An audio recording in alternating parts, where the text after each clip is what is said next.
Good morning. This is my first after hours live YouTube video in quite a while. We stopped doing them, probably back in late 2017, maybe it was 2018.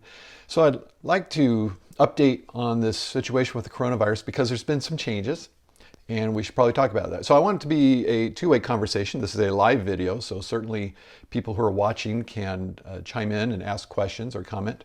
And of course, preference is given to channel members and Super Chat. And if you want to be a channel member, you just hit join when you go to the Auburn Medical Group channel on YouTube.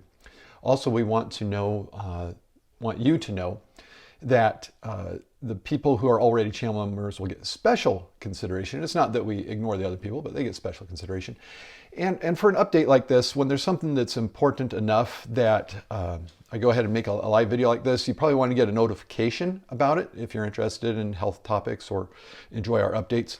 So to get those updates, you have to be both subscribed to the channel and hit the little bell icon for notifications. And I do see some comments coming up. Let me just check real quickly and see if there's any. Oh, Laura Spirz. Laura, welcome. We're glad to have Laura as a member of the channel, so we certainly recognize her. And then we'll be talking specifically about this update with the coronavirus situation and the quarantine and new cases. And yes, Zoe, you're welcome. So this is a live video. People watching after the fact will kind of wonder who it is I'm talking to. There's a live chat that's going on, and you can be a part of that in the future if you sign up. So update, yesterday was Friday the 31st. Let's go back a day before that was Thursday the 30th, and the World Health Organization declared this to be a global health emergency. And then yesterday, the U.S. had some diplomats flown or airlifted from Wuhan, China to the U.S. and is actually keeping them in quarantine for 14 days after the time of their leaving China in March Air Force Reserve down near Ontario, California.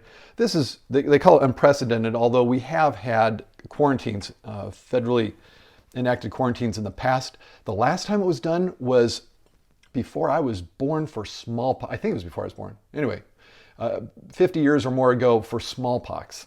And it worked. We don't have smallpox. So I'm okay with quarantine. Of course, it's easy to be okay when it's not you having to be quarantined for 14 days. And of course, we are concerned for those people, including a baby, who have to be quarantined down there for the 14 days. And hopefully they'll be able to get out without too much grief. And hopefully none of them will come down with the virus while they're down there. It also looks like there may be, according to an article in New England Journal, possibly transmission of coronavirus without somebody having symptoms. And this whole thing about symptoms, that's why they hold them for 14 days, because you can have the virus, you can get infected by it and not show symptoms for up to 14 days. That's the incubation period can be that long. So they have to keep an eye on them, make sure they don't have any symptoms, and then they can go. Also, yesterday, there was a new case in Northern California. So kind of concerned to me that we have it in Northern California. In Santa Clara is where it occurred. And this person is living at home and only comes out to go to doctor's appointments. Has only been out twice, I believe, since they came home from, again, Wuhan, China. And somebody's asking if people can be immune to the coronavirus.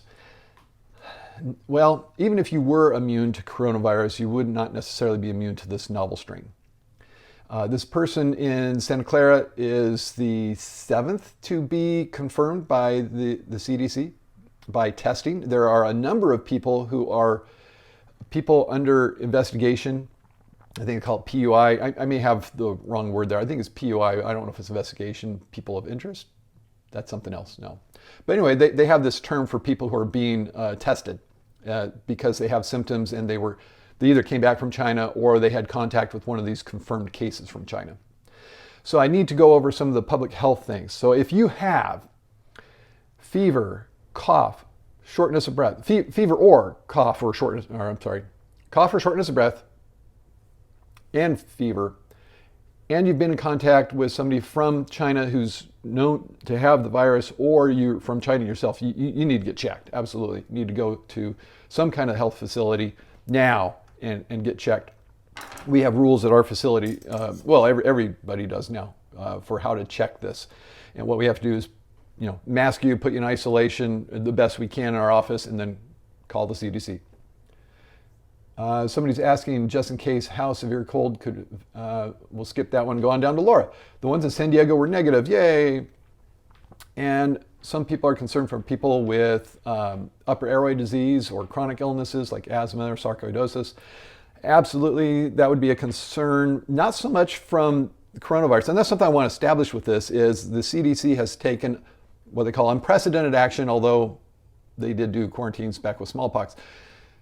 They are doing the quarantines. That is something that's been enacted by the federal government is you get diagnosed with this, you are quarantined. Thankfully, they probably won't have to use legal means to enforce it because most people are cool about it and understand, yeah, this is a bad thing and I need to not go around spreading it. I need to stay home. And those people at the Air Force Base, they're actually not even allowed to go home because they came in on the airplane. By doing that, it's unlikely that this is going to become a problem that the rest of us that haven't been affected by it yet will have to worry about. Which brings me to what is the threat? Well, the threat is influenza, which has already killed around 10,000 people since October in the United States. Contrast that to the coronavirus, which is actually a more deadly virus, 20 times or so more deadly, but it actually hasn't killed that many people, which I hate to make that sound like it's not a bad thing, but the few hundred who have died in another country pales in comparison to the 10,000 that have died in our country from influenza. Yet people still don't get vaccinated against it or believe stuff on Facebook about it. And you guys can see our video about Facebook facts if you want to see what we think about stuff going around on Facebook about it. I'm going to take a real brief look at comments to see if any of our channel members or super chats have been coming through. And I'm reading. Okay, so it is in other countries. And as far as states affected, we have Washington, California, Illinois, and Arizona, at least as far as the latest I was able to see, and that's from yesterday. Did an update today to see if there was any more information on these, and couldn't find anything. It seems like the latest thing is that this one case being confirmed in Santa Clara, and that happened yesterday. I think it was later in the day yesterday that they confirmed that. I guess it would be the 7th case in the United States. And then in addition to that, you have some people who are being tested that have been either in contact with them or also came back from China. And then you also have the 195 people on the plane, or they're not still on a plane, that are in quarantine down in the Air Force Reserve, March Air Force Reserve in Southern California. All right, going back to questions, seeing if we have anything else to look at. Laura, didn't they have their first person-to-person contact? Did they have their first person-to-person contact? It's been confirmed that it is spread from person-to-person contact. There was a bit of a question about that early on because they thought, oh, maybe this came from the animals at some kind of a animal market in Wuhan. No, it does look like it goes from person to person, respiratory droplets.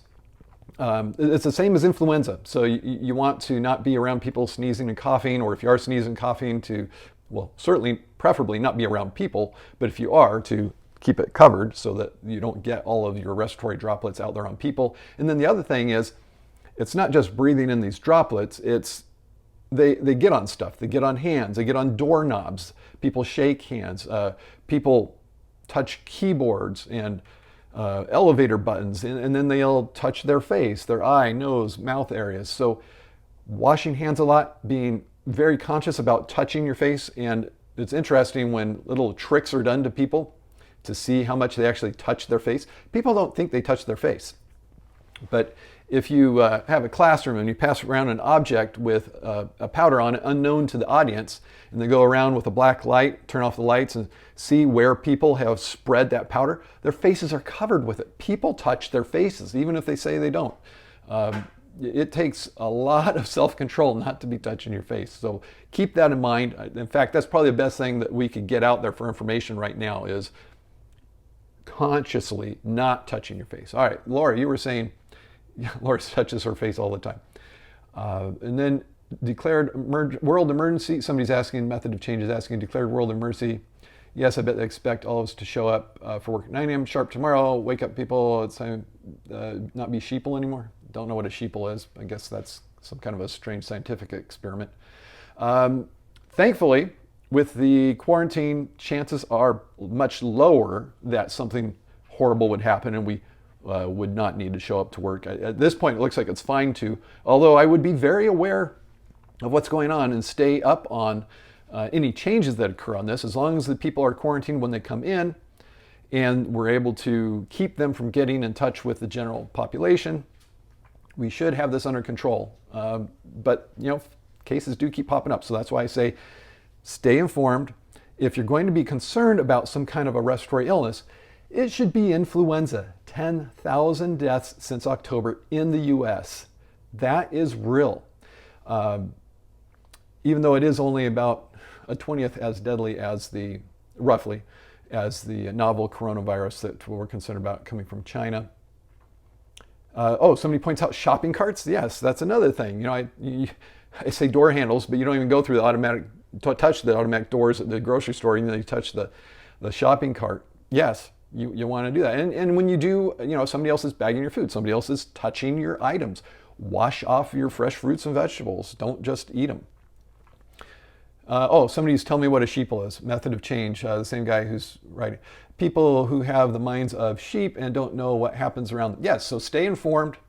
Thank you for watching our program and trusting us as a source of information. I try as hard as I can to confirm all of these numbers I've given you and bits of information with the actual CDC website. So I am trusting the CDC website in that, but also looking at other news sources to find out what to try to confirm there. And I'm looking at names that should be trustworthy: Los Angeles Times, New York Times, CBS News, sources we would hope would be reliable, or if they get caught not being accurate in what they say, they hear no end of it. Everybody broadcasts whenever New York Times makes a mistake in one of their stories. So because of that, I find that to be a more reliable source than a forwarded post on Facebook. So along those lines, no, you don't get coronavirus from drinking beer. And no, there is not a novel disease called Corona with Lyme. That was a joke that Dr. Gwen and I had yesterday, Corona with Lyme. Don't order that. Okay, so that sums it up for today's update.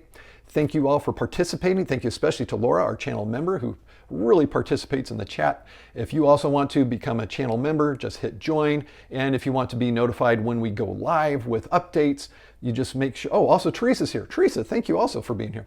Just make sure you hit not only subscribe, but also enable notifications with the bell icon, and then in your settings, set up so you can get notifications when we go live. Thank you so much. Until next time, Dr. Mark Vaughan telling you to stay in good health.